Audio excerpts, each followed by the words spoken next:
ओम शांति। आज 13 जनवरी 2026 की मुरली। मीठे बच्चे, बाप की श्रीमत का रिगार्ड रखना माना मुरली कभी भी मिस नहीं करना, हर आज्ञा का पालन करना। प्रश्न: अगर तुम बच्चों से कोई पूछे राजी खुशी हो, तो तुम्हें कौन सा जवाब फलक से देना चाहिए? उत्तर: बोलो परवा थी पार ब्रह्म में रहने वाले की, वह मिल गया, बाकी क्या चाहिए। पाना था सो पा लिया। तुम ईश्वरीय बच्चों को किसी बात की परवाह नहीं। तुम्हें बाप ने अपना बनाया, तुम्हारे पर ताज रखा, फिर परवाह किस बात की। ओम शांति। बाप समझाते हैं बच्चों की बुद्धि में जरूर होगा कि बाबा बाप भी है, टीचर भी है, सुप्रीम गुरु भी है, इसी याद में जरूर होंगे। ये याद कभी कोई सिखला भी नहीं सकते। बाप ही कल्प कल्प आकर सिखलाते हैं। वही ज्ञान सागर पतित पावन भी है। वह बाप भी है, टीचर भी है, गुरु भी है। यह अब समझा जाता है, जबकि ज्ञान का तीसरा नेत्र मिला है। बच्चे भल समझते तो होंगे, परंतु बाप को ही भूल जाते हैं, तो टीचर गुरु फिर कैसे याद आएगा। माया बहुत ही प्रबल है, जो तीन रूप में महिमा होते हुए भी तीनों को भुला देती है, इतनी सर्वशक्तिमान है। बच्चे भी लिखते हैं, बाबा हम भूल जाते हैं। माया ऐसी प्रबल है। ड्रामा अनुसार है बहुत सहज। बच्चे समझते हैं ऐसा कभी कोई हो नहीं सकता।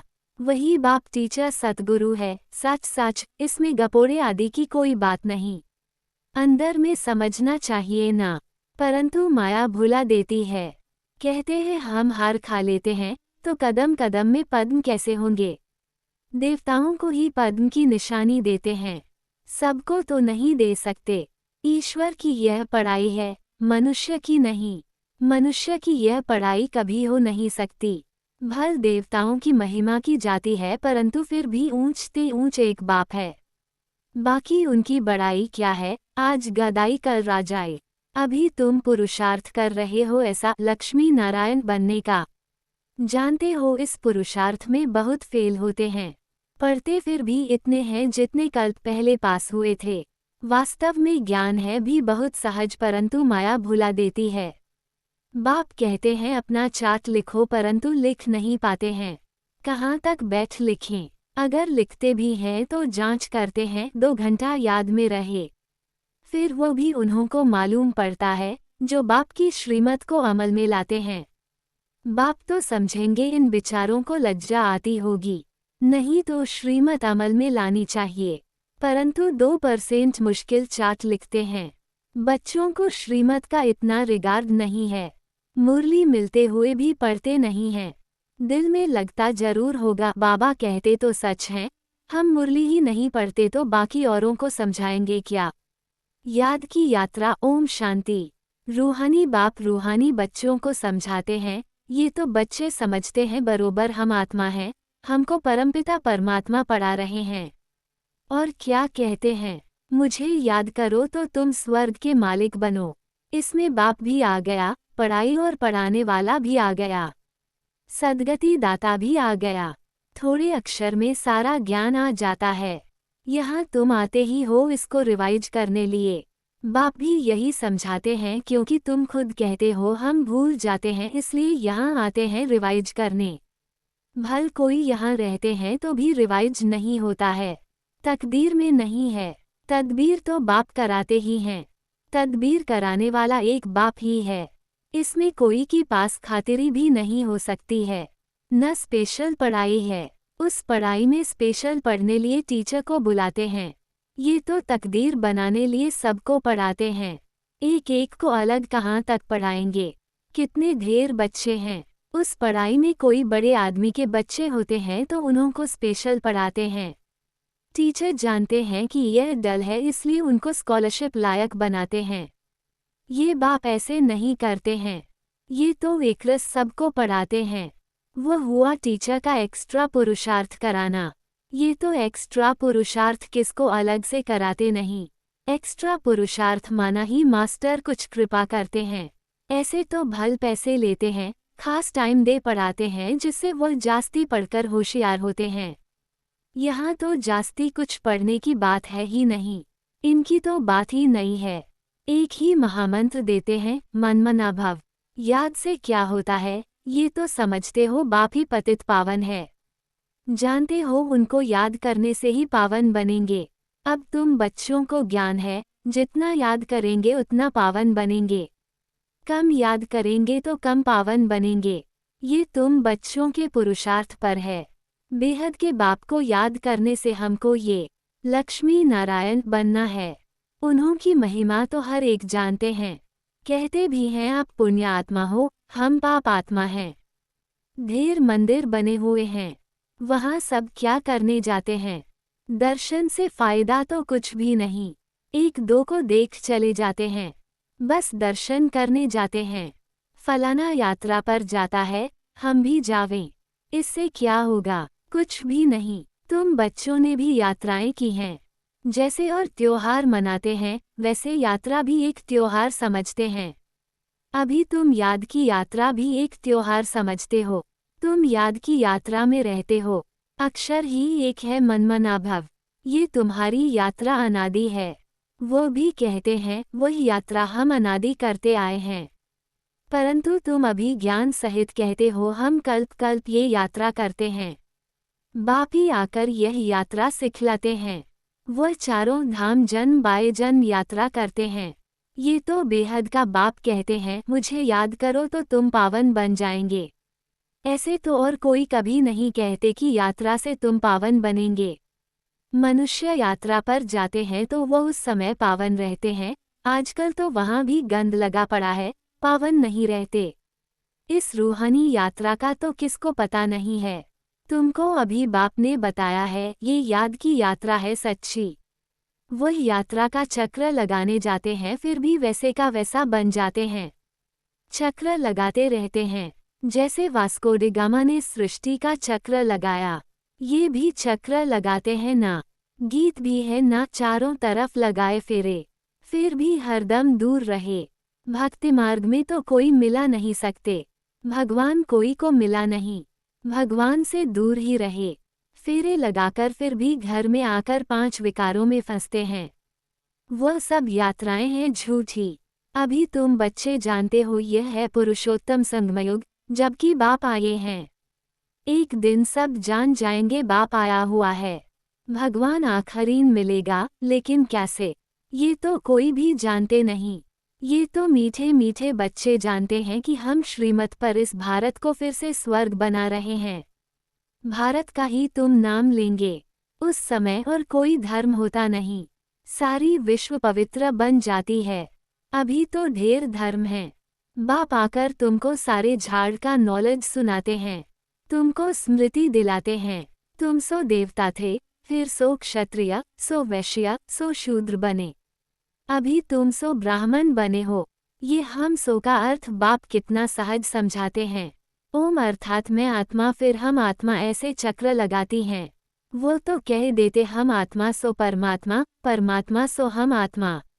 एक भी नहीं जिसको हम सो का अर्थ यथार्थ मालूम हो। तो बाप कहते हैं ये जो मंत्र है ये हरदम याद रखना चाहिए। चक्र बुद्धि में नहीं होगा तो चक्रवर्ती राजा कैसे बनेंगे? अभी हम आत्मा ब्राह्मण हैं, फिर हम सो देवता बनेंगे। ये तुम कोई से भी जाकर पूछो, कोई नहीं बताएंगे। वह तो 84 का अर्थ भी नहीं समझते। भारत का उत्थान और पतन गाया हुआ है। ये ठीक है। सतो प्रधान, सतो, रजो, तमो, सूर्यवंशी, चंद्रवंशी, वैश्यवंशी। अभी तुम बच्चों को सब मालूम पड़ गया है। बीजरूप बाप को ही ज्ञान का सागर कहा जाता है। वो इस चक्र में नहीं आते हैं। ऐसे नहीं हम जीव आत्मा सो परमात्मा बन जाते हैं। नहीं, बाप आप समान नॉलेजफुल बनाते हैं, आप समान गॉड नहीं बनाते हैं। इन बातों को बहुत अच्छी रीति समझना है, तब बुद्धि में चक्र चल सकता है, जिसका नाम स्वदर्शन चक्र रखा है। तुम बुद्धि से समझ सकते हो हम कैसे इस 84 के चक्र में आते हैं। इसमें सब आ जाता है, समय भी आता है, वर्ण भी आ जाते हैं, वंशावली भी आ जाती है। अब तुम बच्चों की बुद्धि में ये सारा ज्ञान होना चाहिए। नॉलेज से ही ऊंच पद मिलता है। नॉलेज होगी तो औरों को भी देंगे। यहाँ तुमसे कोई पेपर आदि नहीं भराए जाते हैं। उन स्कूलों में जब इम्तहान होते हैं तो पेपर्स विलायत से आते हैं। जो विलायत में पढ़ते होंगे उन्हों की तो वहाँ ही रिजल्ट निकालते होंगे। उनमें भी कोई बड़ा एजुकेशन अथॉरिटी होगा जो जांच करते होंगे पेपर्स की। तुम्हारे पेपर्स की जांच कौन करेंगे? तुम खुद ही करेंगे। खुद को जो चाहो सो बनाओ। पुरुषार्थ से जो चाहे सो पद बाप से ले लो। प्रदर्शनी आदि में बच्चे पूछते हैं ना क्या बनेंगे? देवता बनेंगे, बैरिस्टर बनेंगे। क्या बनेंगे? जितना बाप को याद करेंगे, सर्विस करेंगे उतना फल मिलेगा। जो अच्छी रीति बाप को याद करते हैं वो समझते हैं हमको सर्विस भी करनी है, प्रजा बनानी है ना। ये राजधानी स्थापन हो रही है तो उसमें सब चाहिए। वहाँ वजीर होते नहीं। वजीर की दरकार उनको रहती जिसको अक्ल कम होता है। तुमको वहाँ राय की दरकार नहीं रहती है। बाबा के पास राय लेने आते हैं, स्थूल बातों की राय लेते हैं। पैसे का क्या करें, धंधा कैसे करें? बाबा कहते हैं ये दुनियावी बातें बाप के पास नहीं ले आओ। हाँ, कहाँ दिलशिकस्त बन न जाए तो कुछ ना कुछ आथत देकर बता देते हैं। यह कोई मेरा धंधा नहीं है, मेरा तो ईश्वरीय धंधा है तुमको रास्ता बताने का। तुम विश्व का मालिक कैसे बनो? तुमको मिली है श्रीमत, बाकी सब हैं आसुरी मत। सतयुग में कहेंगे श्रीमत, कलयुग में आसुरी मत। वह है ही सुखधाम। वहाँ ऐसे भी नहीं कहेंगे कि राजी खुशी हो, तबीयत ठीक है। यह अक्षर वहाँ होते नहीं। ये यहाँ पूछा जाता है, कोई तकलीफ तो नहीं है, राजी खुशी हो, इसमें भी बहुत बातें आ जाती हैं। वहाँ दुख है ही नहीं जो पूछा जाए। ये है ही दुख की दुनिया। वास्तव में तुमसे कोई पूछ नहीं सकता। भल माया गिराने वाली है तो भी बाप मिला है ना। तुम कहेंगे क्या तुम खुश खैराफत पूछते हो? हम ईश्वर के बच्चे हैं, हमसे क्या खुश खैराफत पूछते हो? परवाह थी पार ब्रह्म में रहने वाले बाप की, वह मिल गया, फिर किसकी परवाह? ये हमेशा याद करना चाहिए हम किसके बच्चे हैं। ये भी बुद्धि में ज्ञान है कि जब हम पावन बन जाएंगे तो फिर लड़ाई शुरू हो जाएगी। तो जब भी तुमसे कोई पूछे कि तुम खुश राजी हो, तो बोलो हम तो सदैव खुश राजी हैं। बीमार भी हो तो भी बाप की याद में हो।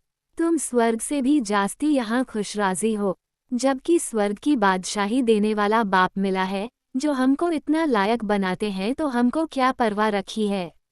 ईश्वर के बच्चों को क्या परवाह? वहाँ देवताओं को भी परवाह नहीं। देवताओं के ऊपर तो है ईश्वर, तो ईश्वर के बच्चों को क्या परवाह हो सकती है? बाबा हमको पढ़ाते हैं, बाबा हमारा टीचर सतगुरु है। बाबा हमारे ऊपर ताज रख रहे हैं, हम ताजधारी बन रहे हैं। तुम जानते हो हमको विश्व का ताज कैसे मिलता है? बाप नहीं ताज रखते, ये भी तुम जानते हो। सतयुग में बाप अपना ताज अपने बच्चों पर रखते हैं, जिसको अंग्रेजी में कहते हैं क्राउन प्रिंस। यहाँ जब तक बाप का ताज बच्चे को मिले तब तक बच्चे को उत्कंठा रहेगी, कहाँ बाप मरे तो ताज हमारे सिर पर आवे। आश होगी प्रिंस से महाराजा बनूं। वहाँ तो ऐसी बात नहीं होती। अपने समय पर कायदे अनुसार बाप बच्चों को ताज देकर फिर किनारा कर लेते हैं। वहाँ वानप्रस्थ की चर्चा होती नहीं। बच्चों को महल आदि बनाकर देते हैं, आशाएं सब पूरी हो जाती हैं।